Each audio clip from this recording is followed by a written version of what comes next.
Welcome back to this edition of Insights. I'm joined by ACC Professor of Political Science, Tim Kuhnlein. And Tim, we were just talking about multinational corporations and kind of the effect or the play they can have in our Wall Street. Right, and I was kind of missing the beat there. But what I was trying to get at is that multinational corporations, as they have to retract and become more national and regional as opposed to global, there are going to be implications, especially as regulations start to play in on taxes, how that plays out in wages, because they're going to want to keep their profits up, and they're not making the profits that they were through the 90s and the early part of the 21st century. And so they're going to be recalibrating. This is going to squeeze profits, and this affects the equity portfolios because so much of our portfolios are comprised of these multinational corporations. These emerging markets, this is a big trend right now. And so where these multinational corporations fit in their investments in this respect and how this all gets recalibrated is going to be really important.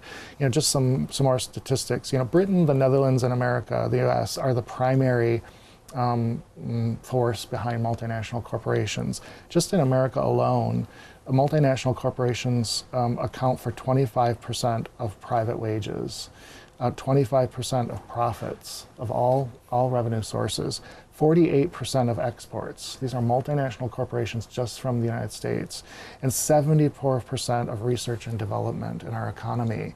So as they retract from the global orientation, not that they're not going to compete in the global markets, but they're not as embedded in the global markets. They're going to recalibrate their tax structures, all of this. It's going to have an effect on we as individual investors. It won't necessarily be a negative effect, but it's dramatically changing our orientation. Because when you make such a big percentage of what's going on, it's going to have a huge effect either way, positive or negative. And we'll see how that plays out. Can they remain competitive if they are retracting and forced to retract even more by the political pressures that are placed upon them? We're talking a lot about deregulating, but in many respects, the psyche of our politics right now is heavily burdensome on putting pressure on these corporations to do things that they're already leaning towards, but how far do they go becomes a critical question. And when so many of us are invested and relying on that stock market to go now to what, 21,000, whatever, if this is such an embedded part of what's making the wealth, how does this all change when we start changing the focus and the pressure politic? And we're seeing that kind of pressure, like companies like Ford here in Michigan, who are establishing that brand new factory to build hybrid vehicles. So it's not necessarily saying that it's going to be a bad thing for them, No. But we just don't know what's It's going to happen. Very uncertain. So that's why I say irrational exuberance. There's a lot up in the air. This could be good. It could be one of the most innovative periods of our history. But I think the real question is, where are average Americans? Where is the middle class?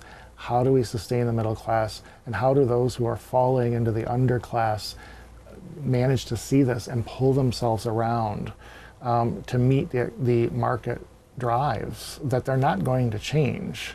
This dynamic is not going to change. We're going to have to respond to the forces at play. And let's move forward towards Wall Street, where President Trump made an executive order kind of deregulating them. So let's talk in detail about what he did. Well, here we have the classical liberal notion that if government just backs out of the way, then government would allow private industry to do its thing. And we just went through a phase where the private sector, particularly the mortgage industry and the banking industry, were allowed to do their thing, and it got us into a heap of trouble. So the natural response is then that government creates structures that help diminish that potential from happening again. So, as we all know, we just saw several executive orders issued. The overall theme here is that for every one new regulation, there should be two eliminated. It's a gross generalization. It's not that easy. Because there's a very formative process that must be followed, just like creating these regulations. But the spirit is there, except that when you get to the Wall Street discussion, it's perplexing because, what one of these directives suggests is that we review granted it's no action, but it's a review of the financial industry regulations, particularly the Dodd-Frank laws, regulatory laws coming out of 2010. And then also the second directive related to this was halting regulations, particularly what's called the fiduciary law, which is really interesting. It's a Department of Labor rule that has not been implemented, but basically Trump is saying stop enforcing it, if you were even thinking about doing that to any great extent. So what exactly is the background behind that fiduciary rule? Well, that one to me is the one that seems to reflect most personally to average people who are invested in the stock market, about half of Americans. And that is requiring financial advisors who are managing our investments, retirement accounts and so forth, to actually be required to act in the best interest of the client, as opposed to their personal profits. And what we're getting at here is preventing gouging by selling inappropriate or high-fee products, maybe even unbeknownst to the client, because they're, of course, managing our accounts, and every time they move, there are potentially fees associated. And what this is forcing is a transparency of this process and an accountability so that the consumer understands what the advisor is doing.